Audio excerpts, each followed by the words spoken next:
Diabolique, Robert. Bernard, voulez-vous passer de ce côté?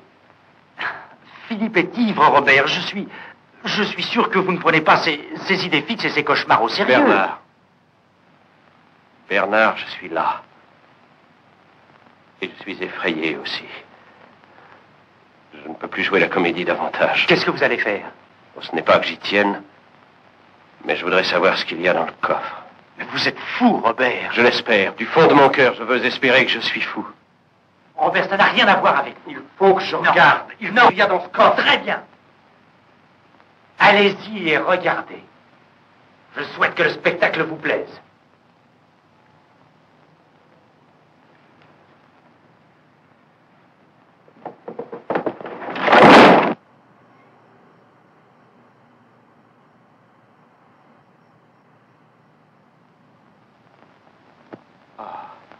Ah non.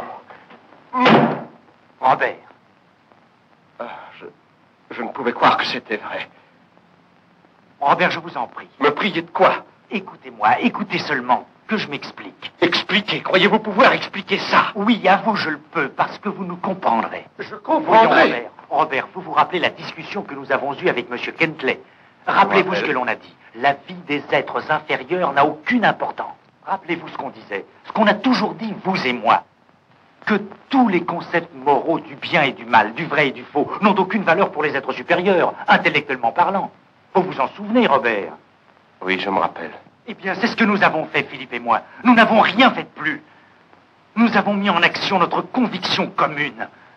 Je savais que vous comprendriez, parce que vous devez comprendre, il faut que vous compreniez.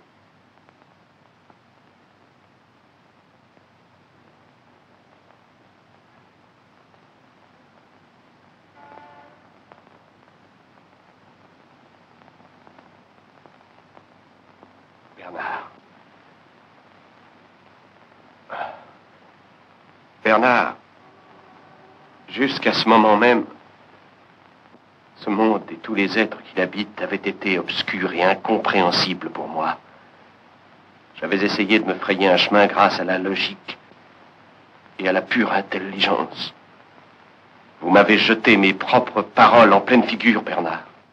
Vous aviez raison, il est exact qu'un homme doit s'en tenir à ses paroles. Mais vous leur avez donné un sens spécial auquel je n'avais jamais voulu songer. Vous les avez travestis en une froide et savante excuse pour accomplir un meurtre. Elles ne furent jamais ça, Bernard. Vous ne pouviez en faire ça. Il faut qu'il y ait eu dès votre plus jeune âge au fond de vous-même quelque chose qui vous ait entraîné à agir de la sorte. Mais il y a toujours eu au fond de mon cœur un instinct qui m'aurait empêché de le faire. Et qui me retiendra toujours de m'associer à tel crime. Comment cela, Robert? Parce qu'à cause de vous, ce soir, la honte me monte au visage pour tous les concepts que j'affichais sur les êtres supérieurs et inférieurs. Mais je vous remercie pour cette infamie, puisque je sais maintenant que tous, malgré nos différences, nous sommes des êtres humains, Bernard. Nous avons le droit de vivre, d'œuvrer, de penser en tant qu'individus, mais nous avons des obligations envers la société dans laquelle nous vivons. De quel droit osez-vous proclamer qu'il existe une élite supérieure dont vous croyez faire partie? De quel droit osez-vous décider que ce garçon couché là-dedans était un être inférieur et devait être sacrifié? Vous croyez-vous Dieu, Bernard? Est-ce à ça que vous pensiez quand vous avez supprimé cette jeune vie? Est-ce à ça que vous pensiez en servant à manger au-dessus de ce cadavre? Je ne sais pas ce que vous pensiez, ni ce que vous êtes. Mais je sais ce que vous avez fait, vous êtes des criminels. Vous avez assassiné un être humain en pleine jeunesse, qui aurait vécu et aimé comme vous n'auriez jamais su le faire. Comme vous ne le ferez jamais. Il ne s'agit pas de moi ni de mon jugement, mais du verdict de la société. J'ignore quels sont ses desseins, mais je peux les deviner. Et je ferai tout pour l'aider. Vous allez mourir, Bernard, tous les deux. Mourir.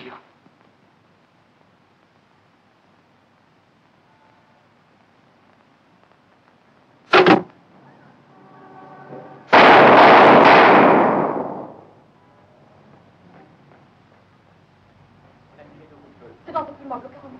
C'est tout près d'ici. On a tiré, n'est-ce pas? Bien sûr, c'est dans cette Moi, je vous assure, moi, j'ai envie. Enfin, il faut prévenir la police.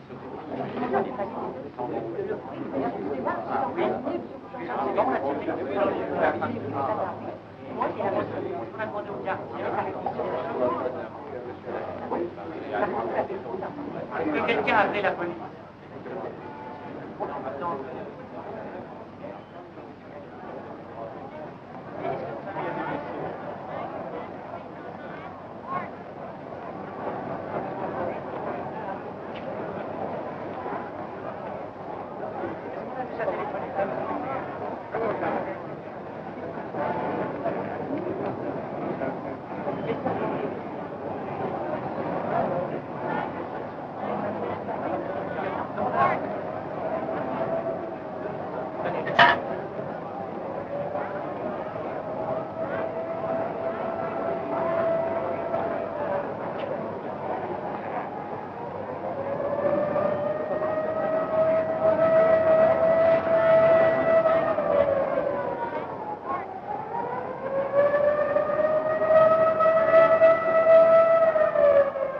Les voilà.